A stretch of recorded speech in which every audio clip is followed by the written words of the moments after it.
Hey guys, Forrest here with another episode of the FoCo Flow Show. This week we are going to look at 2021 direct-to-consumer bikes. So we looked last week at bikes that you can get from dealers for that $2,500 or less price point for your first full suspension bike. This week we're going to go to the direct-to-consumer market and find out how much better those bikes actually are spec to spec. So if you're enjoying the content, make sure that you hit that like and subscribe button, comment below if you have any experience with any of these bikes, and don't forget those Amazon affiliate links. If you need any cool bike parts that I'm running that you want to use, purchase through there and help support the channel, and I greatly appreciate it. Otherwise, I hope you get that new bike soon. You can get out there and find that flow.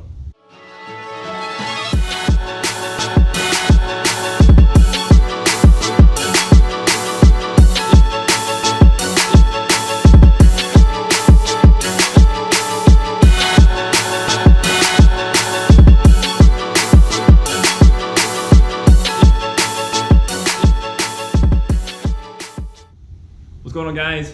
This week we are looking at direct-to-consumer bikes, full suspension bikes similar to what we did last week for $2,500 or less.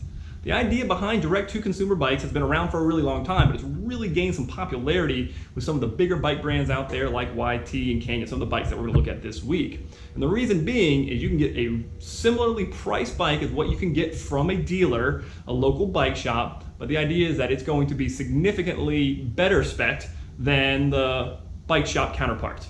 And so brands like YT has made some headway in the market by delivering a really good price point for a pretty good spec. And they go all the way up to full carbon, enduro, and all mountain bikes that you would ride anywhere, anytime.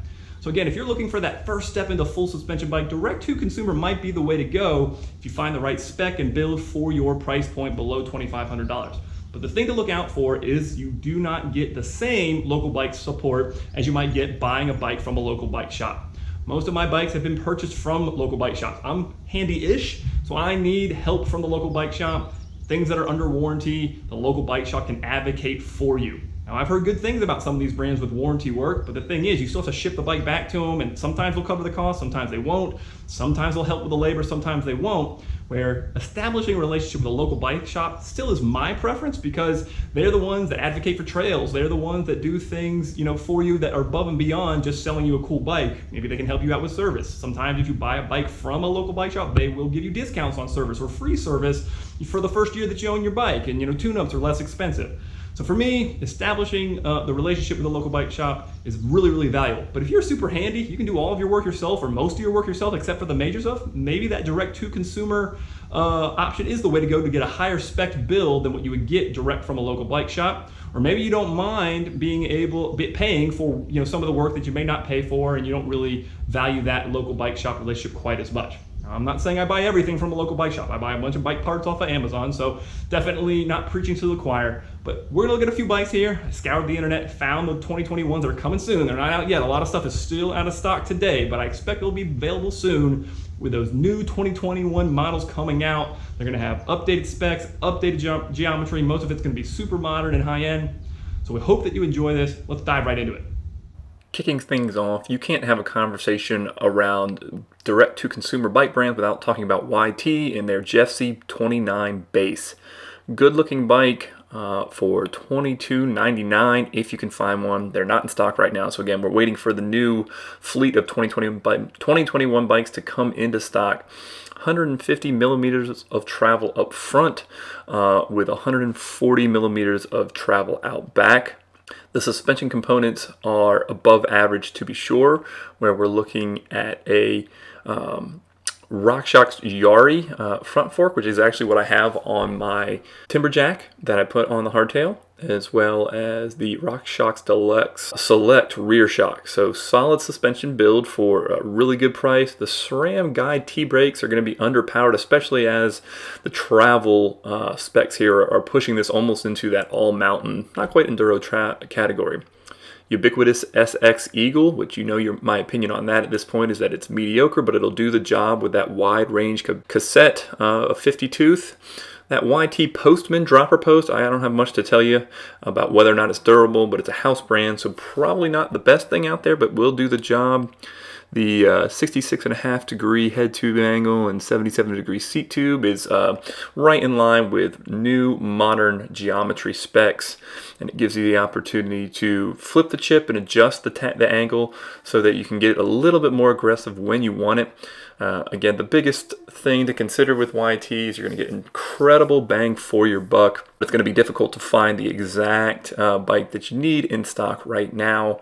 I have a friend who has a Jesty. I've done a review on that video. It rides great with slightly higher end components than this base build, but for $2,200 it's next to impossible for the ability to beat the price for the value there, being able to get one in stock and then being able to get there on the trail and have a good time for a really good budget bill. So highly recommended. Just got to be able to find one in stock. The second bike on our list is the Canyon Neuron Aluminum 7.0 for $24.99. Canyon's another sort of ubiquitous direct-to-consumer brand going direct in the US about 2 years ago. They make a lot of really cool bikes. 130 millimeters of front and rear travel on 29er wheels puts this in that trail bike category. Pretty neat and tidy. Interesting, if you look at the out-of-stock options here, they're saying they're getting bikes in by mid-August this month, so this might be a good one to keep an eye on. So for a couple $100 more than that YT base, you get a Fox 34 fork, which is going to give you a lot of plush feel, as well as a really nice rear shocks, RockShox deluxe rear shock. So we are off to a good start with the componentry, as well as that SRAM GX Eagle, which is again a couple $100 more, but you get a better rear derailleur, and then they've got the in-house Iridium dropper post. So it better work. It's a dropper post. They're ubiquitous at this point at trail bikes at any price. I'm not positive I know whether that one will do any better or worse than the higher end droppers, but definitely something to keep eye on. So they kind of mixed and matched drivetrain parts with that GX Eagle with an NX Eagle trigger shifter. I again am a little bit biased. This will be a better shifting experience than maybe the SX drivetrain on the YT. And then we're looking at some basic Shimano hydraulic brakes that will do the job. But I like those race face wheels that we see there, and some Maxxis tires that will do the job. Nothing earth-shattering there, but I think the important thing to note here is that you're going to have slightly shorter travel, but that's on purpose for the trail bike. Looking at geometry specs that are going to give us, again, that similar progressive trail geometry, a little bit slacker on that seat tube angle. I'm not sure if that we'll notice this at this few degrees of difference. Head tube angle is interestingly not listed here, but the expectation is that it'll be in that slightly slacker range, but not as slack as an enduro bike. So overall, we're looking at slightly better suspension components, slightly better wheel components, slightly better drivetrain components that are going to give you an experience for a couple $100 more.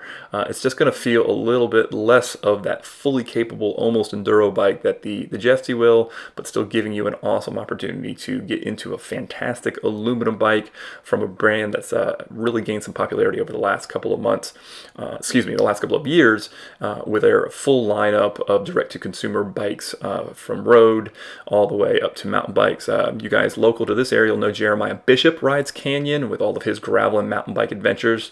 So definitely, if it's good enough for him, it will be good enough for any of us who are out there going on much smaller epics compared to some of the stuff that he tackles. Either way, great one to look at, especially if they are getting some of these bikes back into stock in the next couple of weeks.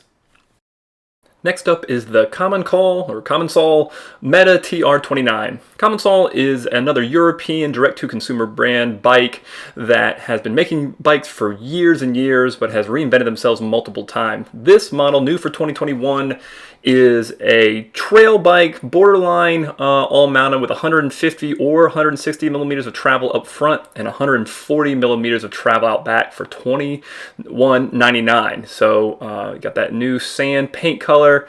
Definitely a good looking bike, good and a decent suspension build. So when we look at what we have on tap, we see Shimano Dior brakes. These are the 2-piston ones, but still do a good job.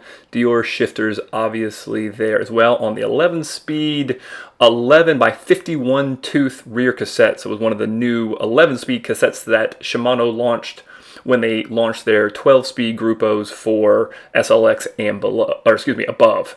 So that gives you great gear range on an 11-speed, which will give it a little bit better tolerances versus those 12-speed counterparts. And then looking at rims and hubs, we're going to be a little bit less high spec there. I've got experience with failing formula hubs, but again, at that price point, you're not going to be able to get much past that. So again, a bit on the heavy side, 35 pounds, but not terrible again for the price point. And you're going to have good specs in the rear shock, good specs in the brakes and the drivetrain. And again, there's options to upgrade and do some different things at a great price point. You can get Common Call direct to consumer, like we said, and I believe there's some opportunities from some online dealers to order them that way as well. Overall, good build for the price, but without some ride specs, it's hard to know where we're at. Geometry-wise, we again see some pretty modern geometry with a super slack, 64.5 degree head tube angle and a seat tube angle, steep up there, almost 79 degrees. So again, we're going to have that long, low, slack, ground-hugging bike geometry with a good rear shock. But the biggest concern with this bike is going to be that front fork, that RockShox 35 coil. I just don't know enough about it to recommend it as a great riding shock, so you'd have to hear some feedback from other riders on that one. Otherwise, these are coming soon. Should be able to get them and be a good one to check out. The fourth bike that we are looking at is the Newproof Reactor 290C.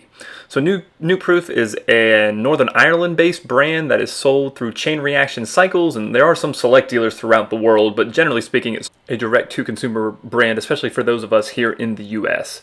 So Newproof doesn't get any bonus points for their sort of hard-to-read website, but we've got a 29er that also has a slightly different frame option if you're into 27.5. The 29er has 140 millimeters of front fork travel and 130 millimeters of rear shock travel, so right in that trail bike category. The front fork is a RockShox Revelation Debonair, and the rear shock is a Super Deluxe. So good suspension build there for the most part. Brakes are those Level T from SRAM, which are going to be okay, but 200 millimeter front rotor might help.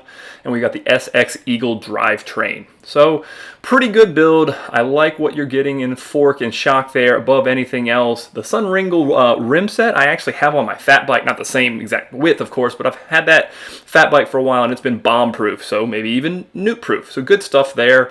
Not a bad build spec at all. There is also a flip chip or from trail to rail functionality there in the suspension build and the linkage. So that will give you some additional adjustability there on the shock. It's a good looking bike, although that picture shows the guide brakes, and some of their Newproof components are pretty ubiquitous. Nothing special about grips and handlebars, but they're definitely going to do the job there for sure. When we look at geometry, we see 66 degree head tube angle in rail and 65.5 for trail, or no, excuse me, the other way around. Head tube angle is at 77 and then adjust a half degree in that opposite mode. So you got some good options there. Looking over at the Chain Reaction site, we see that this one sneaks in just under that $2,500 price point. It's a good looking bike, and you get a decent build out of the entire package. One of the better suspension setups across these price points, and definitely heard good reviews from those that have had Newproof bikes, not specifically this one. So definitely one to consider as you look at options, making sure you can get one in stock and get one there as fast as possible. Last on our list is the Ferari Abajo Peak, coming in under $2,000, $1,999 for a full suspension 29er trail bike. This bike from Ferari, they're based in Utah. They manufacture their bikes in Taiwan like a lot of bike manufacturers do, and of course source the usual components from the usual suspects. These guys are spec'd out with a good looking bike and some interesting suspension components that make this sort of the wild card of the bunch. Lead times are pretty long on the bigger frame size bikes and a little shorter on the smaller frame size bikes, but hopefully they'll be in stock soon. The interesting thing about this bike is that with 140 millimeters of travel up front, 130 out back, they've got the X-Fusion McQueen RCP front fork. This is normally a low-end fork when you look at X-Fusion, but it's their top tier, or one of their top tier forks, external high and low speed compression. And again, it says that a fork of this quality should be much higher priced bikes, should be on much higher priced bikes. Well, that's interesting. And then their rear shocks, X-Fusion O2 Pro URL. I don't know anything about the rear shock, but they're really promoting that front fork with its tunability as being a premium front fork. So that'd be interesting. I have no experience. Would love to know if you guys have anything to offer if you've ridden that. We've got an NX Eagle drivetrain, which again gives you that normal rear end range, and then you've also got NX instead of SX, so we're a little bit better there. And then we are looking at SRAM level brakes, centerline rotors, 180, 160 on the rotors, not bad there. Maxxis Minion DHFs, front and DHR back, does the job. And then, of course, you've got a regular seat post. There is a dropper seat post available, a couple of options. So you got some tunability, which is cool about Ferari as well. The geometry looks about right, 66.9 head angle, seat angle, 75. So not the steepest head angle out there, but still pretty modern geometry. So interesting idea here because they're going with a little off-brand but premium with that X-Fusion suspension. If that does the job they say it does, then you might be in for an awesome bike for right around $2,000. So wrapping up here, I hope this analysis of some key direct-to-consumer brands has been helpful. It's definitely a good opportunity there if local bike shop support from the warranty side isn't quite as important, and plus you're going to be able to support them with any warranty work that you do need. So get out there, find some bikes that you can get in stock soon, and hopefully you have some fun. You can find that flow.